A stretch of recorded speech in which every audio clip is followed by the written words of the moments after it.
Yo les bros, bienvenue sur Spatule Bro, je suis le chef et on se retrouve pour l'avant-dernière review de Daredevil Born Again, épisode 8, donc sur une série de 9 épisodes, une série qui était en demi-teinte, on peut le dire, hein, au début, qui m'a fait espérer, et puis qu'au fur et à mesure m'a déçu, et là on est sur un épisode 8 qui me refait un peu espérer.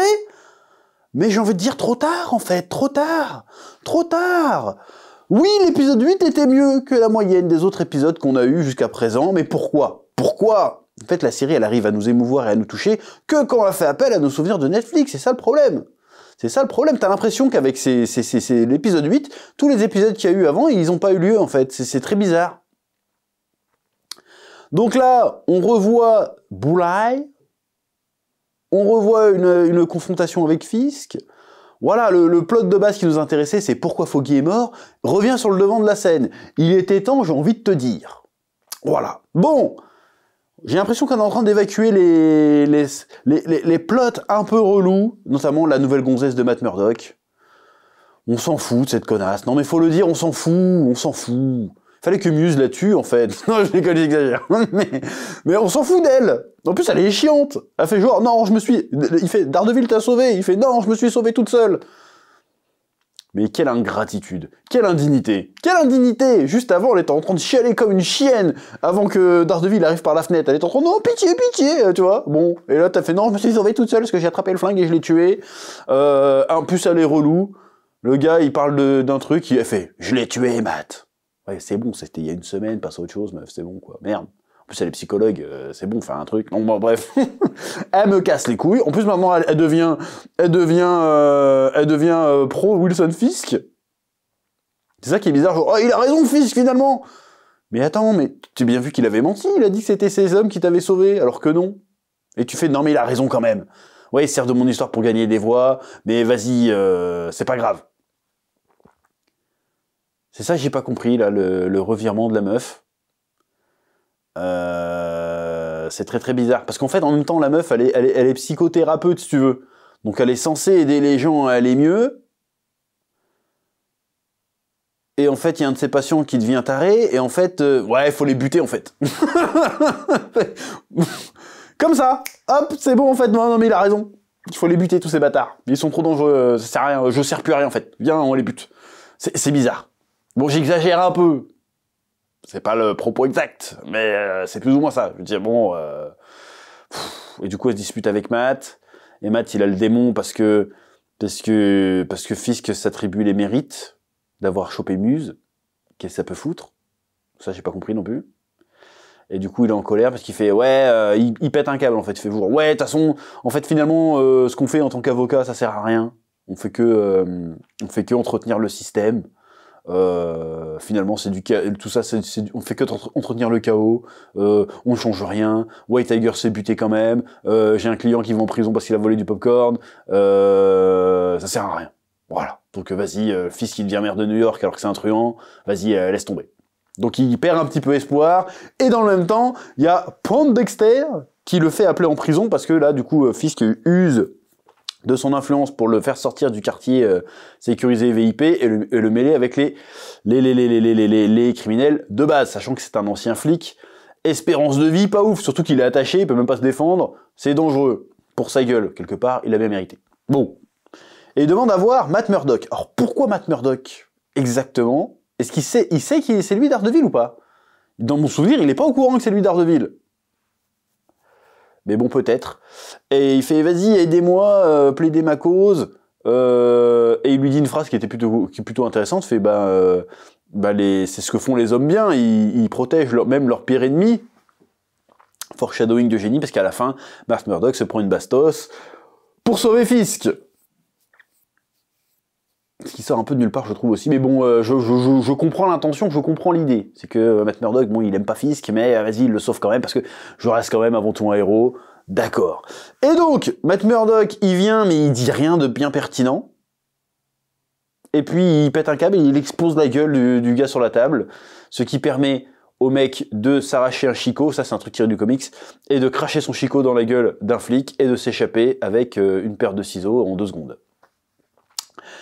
Et le gars, c'est sa scène d'évasion, je suis désolé, hein, mais le gars, son affaire a dû être méga médiatique quand même.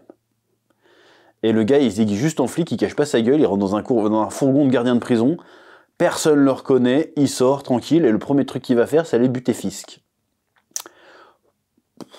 Ok, le gars, c'est un psychopathe, il est fou, mais peut-être que il aurait fallu préparer ton plan un peu mieux. Voilà. Et il y a un autre truc qui m'énerve, c'est que le Poindexter, là, le boulaï, alors tu lui files un cure-dent, il bute 20 personnes, par contre tu lui files un flingue, il foire systématiquement. Bon, il a eu Foggy, tu vas me dire, oui d'accord, mais sinon, je trouve ça dommage que le mec, il se fait chier, il s'échappe avec des cure-dents et des machins, tout ça pour mettre 3 plombes à régler, déjà, il utilise une lunette. Le gars, il peut te one-shot avec un chicot. Et il a besoin, derrière, tu nous dis, il a besoin d'ajuster son fusil. En mode, attends, j'ajuste mon fusil, j'ajuste ma lunette. Je prends 3 plombes pour m'installer. Et, tu sais, j'attends le bon moment pour tirer. Alors que le gars, il peut te balancer un shuriken à 300 mètres sans regarder. Ça m'a énervé. Je fais, non, bah vas-y. Heureusement qu'il a choisi de prendre un flingue. Parce que sinon, Daredevil n'aurait pas pu l'entendre armer le fusil. Il s'est pris pour Nicky Larson, ce bâtard. Il entend le truc, il fait tout juste... Hop, alors qu'il serait arrivé avec un cure-dent. C'est bon, il le baisait, là, il entendait rien, c'était réglé. Non, il va chercher un fusil, crac. D'ailleurs, le Daredevil, il entend le fusil s'armer, mais il entend pas Poindexter trucider un mec avec une fourche. Ça, il l'entend pas, ça. C'est bizarre. Bon, bref, tu vas me dire, il était concentré sur autre chose. Vas-y. Donc, on a aussi la révélation que c'est Vanessa qui aurait commandité le meurtre de Foggy Nelson. Alors, pourquoi? Alors là, il va falloir m'expliquer, les frérots, parce que j'ai pas compris pourquoi elle en voudrait à Foggy Nelson. Va falloir nous expliquer. Pareil, à un moment donné, Matt il va dans le bar de Josie. Et à un moment, Josie a fait, tiens, on va se boire un coup, c'est la dernière bouteille que j'ai servie à Foggy. Je m'en souviens, c'est mon dernier client. Et Matt, il fait, attends, non, c'est pas ça, la bouteille de Foggy. C'était pas ça, la bouteille de Foggy. Qu'est-ce qui se passe? Et tout d'un coup, il se lève et il se barre, et il a le flashback que quand il était en train de boire avec la Renoir, Foggy. J'ai pas compris. Qu'est-ce qu'il a trigger, là, j'ai pas compris. C'est peut-être moi qui est débile, qui était pas attentif, je sais pas, hein. Mais j'ai pas compris pourquoi ça l'a trigger, et qu'il est parti comme une furie, et qu'après, il a voulu confronter Fisk direct. J'ai pas compris. C'est quoi le rapport avec son associé actuel? J'ai pas compris. Encore une fois, c'est peut-être moi. Si vous avez compris, dites-moi dans les commentaires. J'ai pas compris le lien. Donc ça va certainement être expliqué, hein, mais j'ai pas compris. Voilà. Oui. Quel est le rapport entre la bouteille, l'avocate et le fait qu'il se soit fait buter? J'ai pas compris. Voilà. Alors peut-être que c'était... je suppute. Peut-être que c'était... En fait, c'est une bouteille que le caïd, il aime bien, ou je sais pas qui. Et qu'il a demandé à l'avocate, vas-y, fais-lui boire ça avant, comme ça lui fera un petit... Je comprends pas. Non, là, je pars trop loin, je sais pas. Je sais pas, c'était quoi le délire avec cette bouteille de whisky, j'ai pas compris. Oui. Bon, il y a aussi le début de l'épisode, j'en ai pas parlé, quand Fisk envoie Vanessa, et il lui révèle qu'en fait, il a capturé le Adam, donc son boyfriend, et il fait, ah, je t'avais promis de pas le tuer. Mais je suis rien sans toi, donc choisis, soit tu le libères. Et du coup, il va poucave et je vais finir en tôle, et puis de toute façon, autant me détruire. Soit tu le butes, et en fait, tu redeviens ma femme, si tu veux. Et du coup, on re-signe le pacte, je te fais à nouveau confiance, parce que maintenant, t'as autant de sang sur les mains que moi, j'imagine, même si elle doit pas être toute propre de ce niveau-là, vu qu'elle a géré le business à sa place. Et donc, elle choisit de buter le Adam, le pauvre gars qui était même pas au courant qu'en fait, c'était la femme de Fisk. Donc le gars, il s'est fait prendre dans un tractard. Voilà, le pauvre gars, donc tant pis. Tant pis pour lui. Mais j'aime bien, il y a un côté manipulateur de Fisk qui fait genre, mais non, mais je l'ai pas tué parce que j'ai dit que j'étais gentil et je t'ai promis que je le tuerais pas. Mais je te fais quand même une manipulation de bâtard. Il fait quand même une manipulation de bâtard. Là, je retrouve un peu le Fisk un peu tordu. Il fait, ok, maintenant, c'est soit tu le tues toi, soit c'est fini. Ultimatum, quoi. Il a fait, vas-y, allez, tu choisis maintenant. Voilà, je trouvais ça plutôt bien tourné. Je me demandais où ça allait aller cette histoire. Voilà, si c'est pour faire ça, bon, mea culpa, c'était plutôt bien vu. Et du coup, leurs problèmes sont réglés. Et du coup, voilà. Et donc, Wilson Fisk, maintenant, tout d'un coup, il se souvient que c'est un boss de la mafia, et puis du coup, il arrive devant les riches. C'est ça que c'est un problème que j'avais aussi avec le choix de... Parce qu'on a vu une scène, je sais plus dans quel épisode, où Fisk, il était un peu en PLS face aux oligarques, on va dire, new-yorkais. En mode, oui, tu connais pas ce monde-là, vas-y, t'es qu'un petit maire, voilà. Si t'as pas notre appui, t'es qu'une merde, voilà. Et moi, ça m'avait, je sais plus si j'en avais parlé, mais ça m'avait dérangé. Parce que, à la base, Fisk, c'est aussi un espèce d'oligarque, en fait. C'est un méga riche, c'est un milliardaire aussi, Fisk.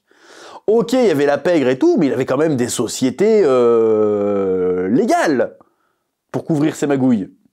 Donc le gars pesait déjà dans la haute société, à la base, dans la série Netflix de base. C'est d'ailleurs pour ça qu'il était aussi difficile à faire tomber, à la base.